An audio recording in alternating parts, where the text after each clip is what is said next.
Bem-vindos, pessoal. Chegamos à hora de aplicar o conceito de correlação, entender melhor ainda o conceito de covariância, para a gente ver o que acontece com o risco de uma carteira.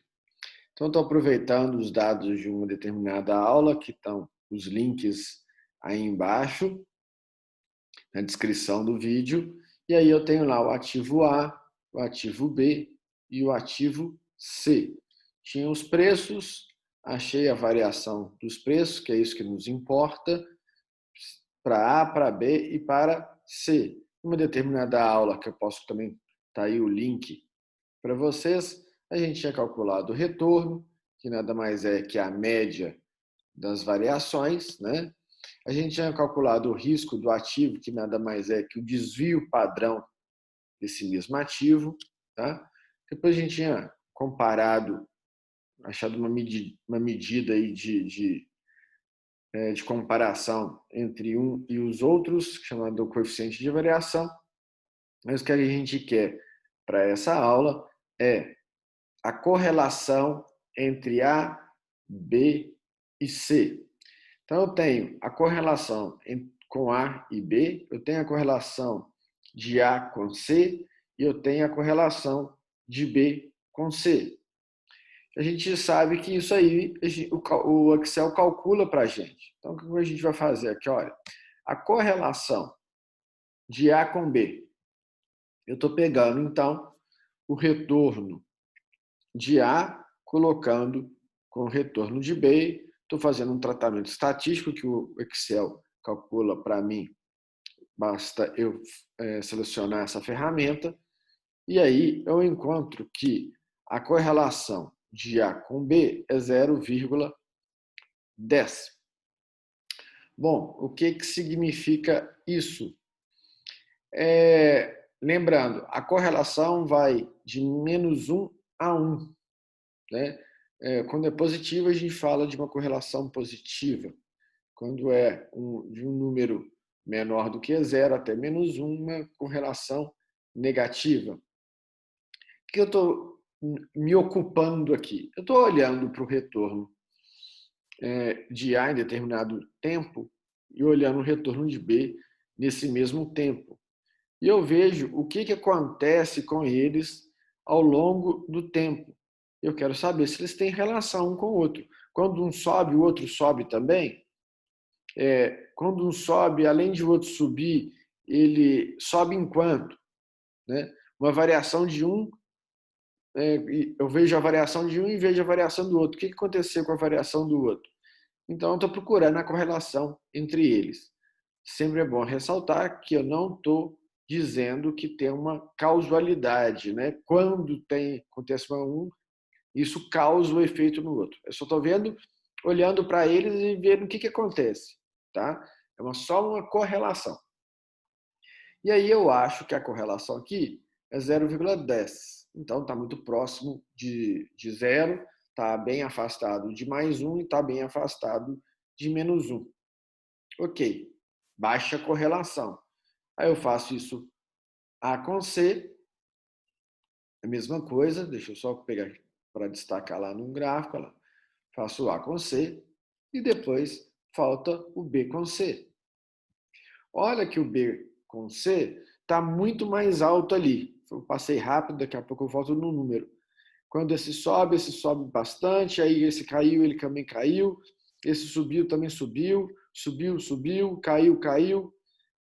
Né? Os patamares são diferentes, mas eles estão se seguindo razoavelmente um a outro quando eu olho os dois. Né?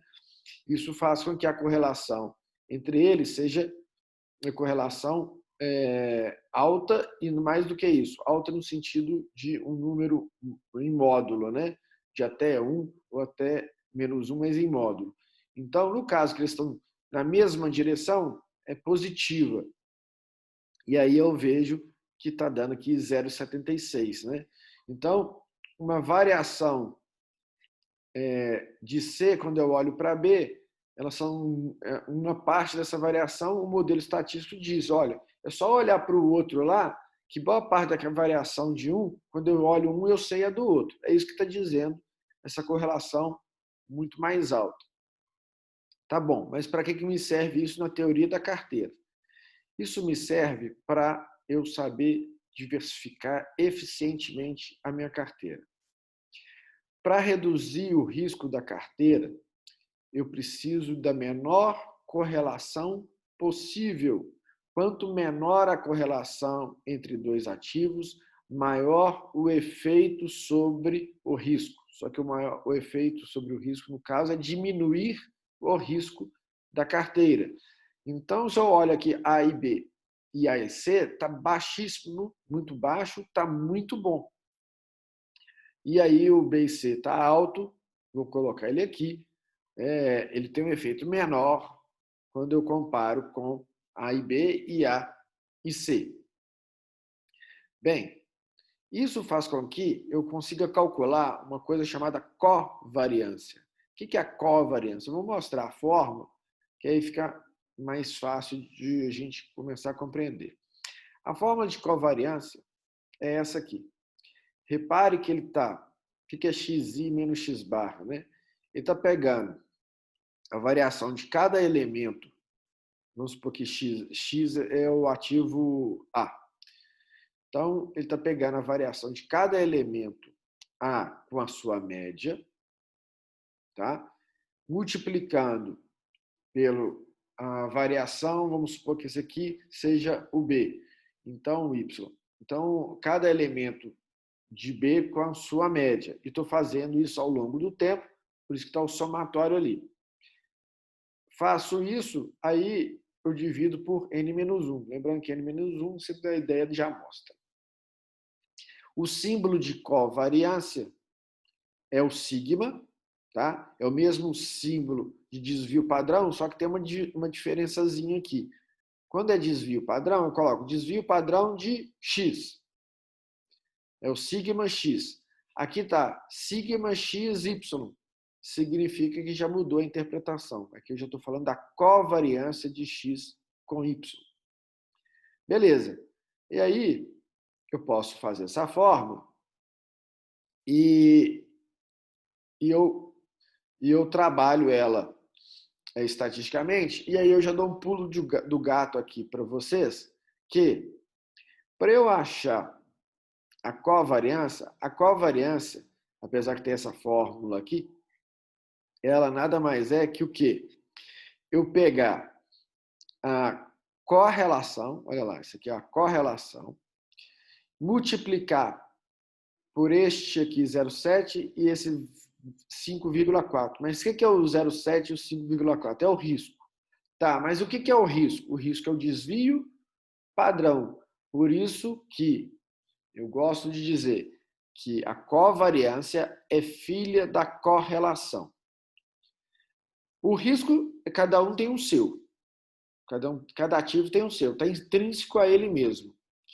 E eu preciso da correlação entre eles. Então, para eu calcular a covariância, eu preciso da correlação por primazia, né?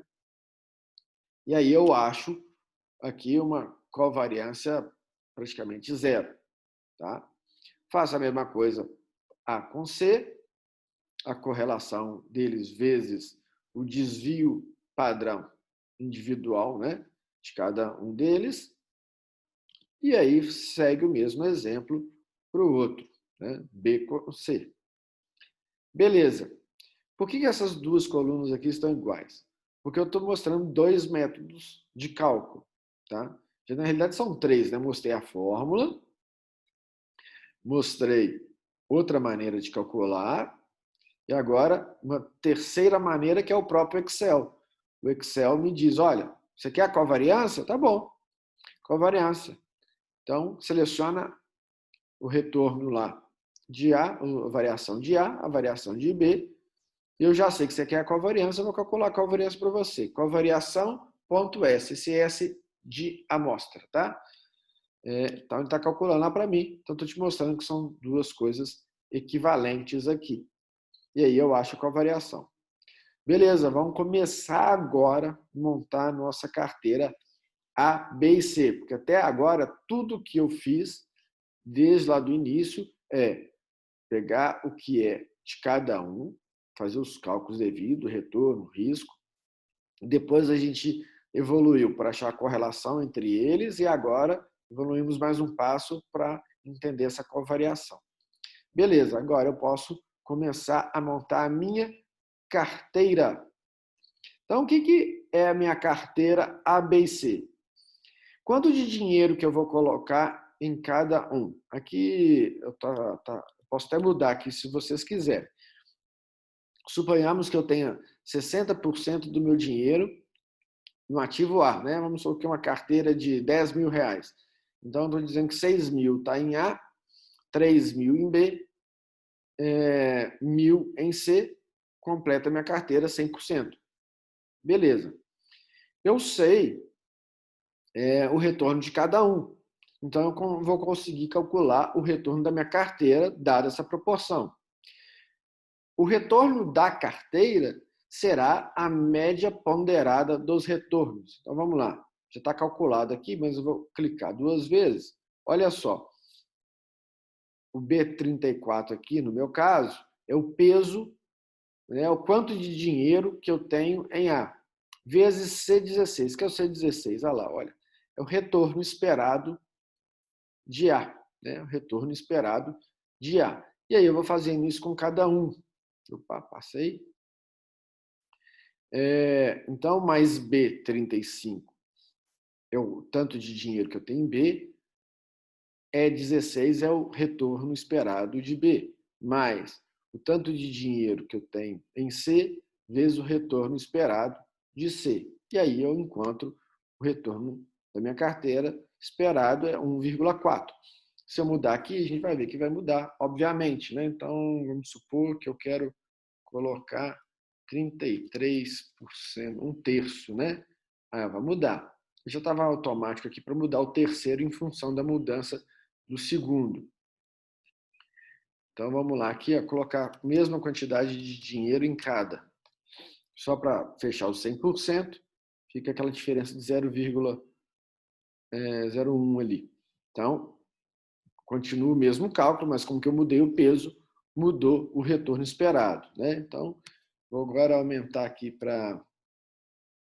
Como que a gente diz? Vamos pegar aqui o que tem mais risco, tá vendo? O mais risco é esse C aqui, tá? Então, vou aumentar ele aqui na carteira. Eu sou um cara muito arrojado, né? O mercado gosta de dizer assim. Então, vou colocar 70... Opa, esse aqui é reflexo, então deixa eu mudar aqui o 35 aqui. Não, 35 não. 25 aqui. Mais 5, tá bom. 70% em C. Tá vendo? Como que o risco lá é maior, mas em compensação o retorno dele é maior também. Então, eu puxei aqui o retorno esperado da minha carteira. Tá bom. Mas agora vamos olhar o risco, porque o retorno é meio intuitivo. Tá? Eu vou até aproveitar a mesma ideia do retorno intuitivo para mostrar como não se fazer o risco. Tá? É uma coisa, se eu não soubesse finanças, eu confesso que eu faria por pensamento intuitivo que deveria ser mais ou menos a mesma coisa. O que é esse mais ou menos a mesma coisa? Ora, se o retorno é a média dos retornos, né, fazer a média ponderada, o risco deve ser a mesma coisa, pegar a média ponderada do risco. Então, está aqui esse risco que eu chamo de risco intuitivo, que é a média ponderada do risco.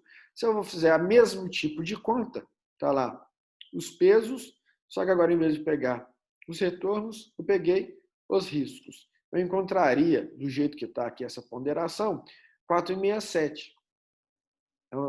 Acho que qualquer um que não entenda finanças, se estiver acompanhando meu raciocínio, poderia me perguntar, não é isso, não? Não, não é isso. Essa aqui é a grande tchan do cara chamado Markowitz, descobriu em 1952. É uma coisa muito melhor do que isso. Né? O resultado da diversificação é um número melhor do que esse 467. o real, o valor verdadeiro, é esse 4,47. E aí eu posso ficar brincando aqui de novo com minha tabela lá. Olha lá, aqui mudou o retorno, mudou o risco, só que o risco aqui verdadeiro é esse, é 1,28 e não 1,70. Tá bom, mas então não entendi nada como que calcula o risco. Realmente, eu ainda não te contei como que se calcula o risco. Vou te mostrar o risco, como que calcula o risco dessa carteira de 3 ativos, tá? A fórmula que é, olha só a fórmula que é o desvio padrão da carteira, né? O risco de uma carteira com 3 ativos segue essa fórmula doidona aqui. Vamos ler essa fórmula doidona. Sigma é desvio padrão, esse P aqui é de portfólio, tá? É o de carteira, né? Então, o risco da carteira, o risco do meu portfólio será... O que é W? W é o peso, né? Então, seria aqui, ó, no caso de A, 80%. Então, eu vou pegar o peso do primeiro, que é do A elevado ao quadrado, vezes o desvio padrão ao quadrado. Desvio padrão ao quadrado é a mesma coisa que variância, tá? Vamos chamar de desvio padrão ao quadrado, porque o desvio padrão já está calculado na nossa planilha.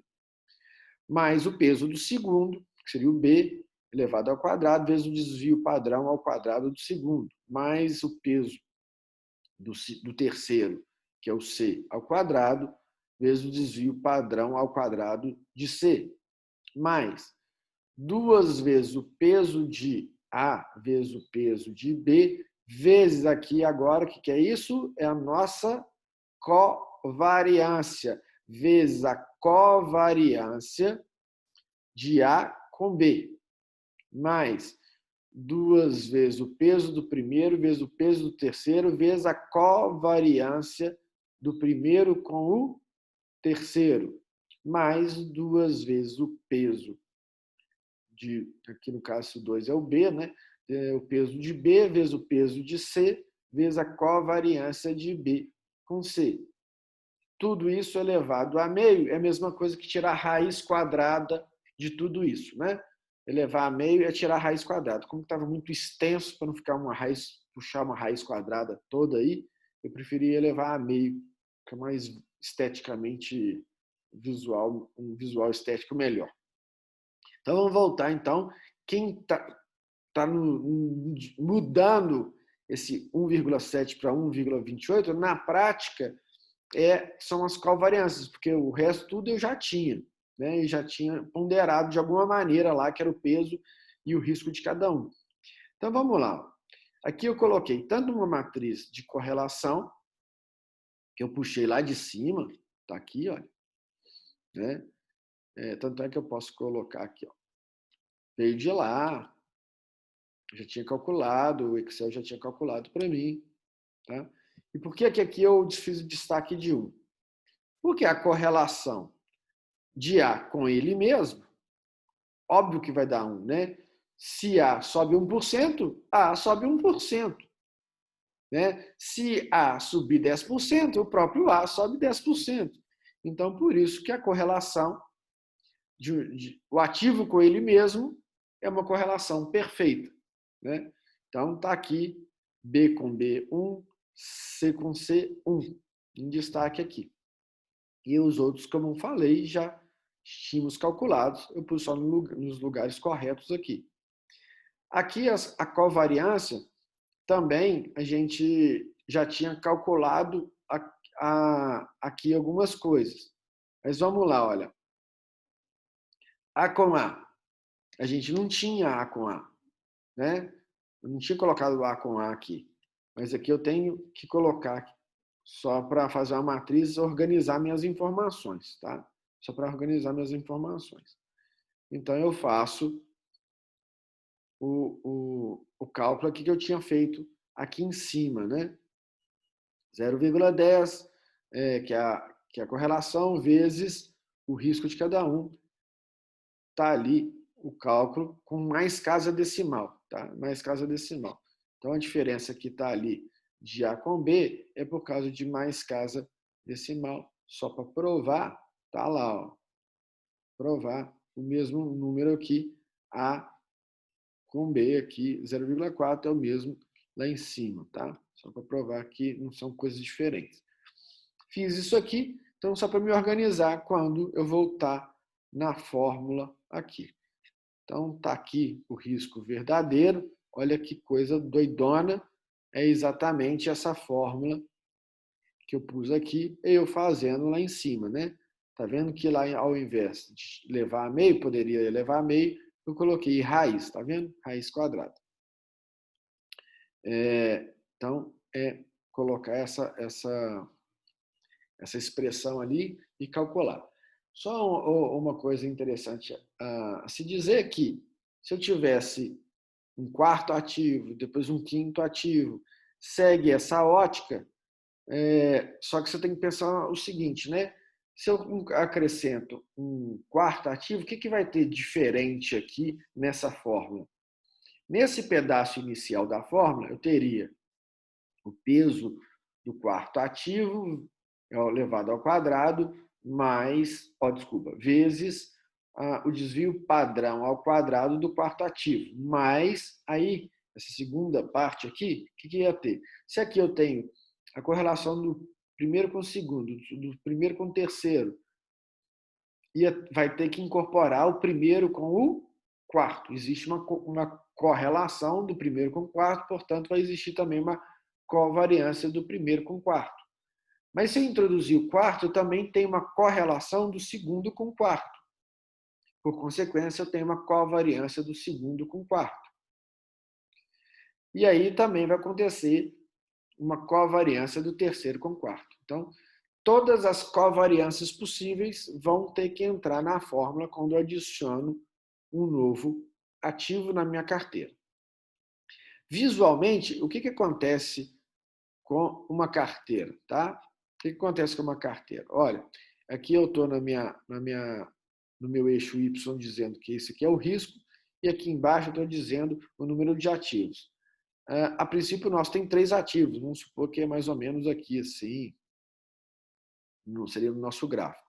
Se eu tiver um único ativo na minha carteira, ou seja, eu não tenho ainda uma carteira, meu risco é muito alto. A partir do momento que eu adiciono um outro ativo, o risco já cai dentro da minha carteira, né? Só de eu ter um segundo ativo, a probabilidade de eu reduzir o risco é gigante, porque não existe ativo com correlação igual a 1, a não ser ele com ele mesmo, na vida real. Então, acaba que você já está diversificando sua carteira, reduzindo o risco. E eu vou fazendo isso, fazendo isso, fazendo isso. Então, reparem que se eu traçasse uma reta aqui assim, ó, ela é uma reta decrescente, mas a cada vez ela diminui menos, né? Diminui menos. Ou seja, tem um certo limite da diversificação, onde que, usando até a ideia de limite da matemática, seria essa reta aqui. Olha, vai chegar um ponto que você está adicionando mais ativo, mas seu risco praticamente não está caindo mais. Não está caindo mais. Por quê? Porque não está adiantando, o efeito já é muito baixo. Eu vou usar também uma expressão que é da economia, né? Tenho, a partir de cada acréscimo de ativo na minha carteira, o ganho marginal de diminuição de risco é cada vez menor. Tá? Então, cada vez é o ganho decrescente, né? O marginal do risco a cada ativo novo na minha carteira. Eu dou um número mais ou menos cabalístico aí, que depois de um determinado número de ativos, o efeito sobre o risco é tão pequeno, mas tão pequeno que é preferível você não ter mais ativo na sua carteira. Se a gente colocar aí 13, 15 ativos, de 13 a 15 ativos, já está mais do que o suficiente. Se você adicionar um ativo 16, o ativo 17, 18, o ganho de produtividade que você está tendo na sua carteira é tão baixo que não vale a pena. Né? O custo de se adicionar ele fica maior do que a vantagem de adicioná-lo no risco. Por quê? Se você adicionar um 16º ativo na sua carteira, é mais um ativo que você tem que monitorar, ou seja, você vai ter que comprar esse ativo, você vai ter que monitorar ele na sua carteira, um dia você vai vender esse ativo. Então, e os custos de transação na compra e na venda?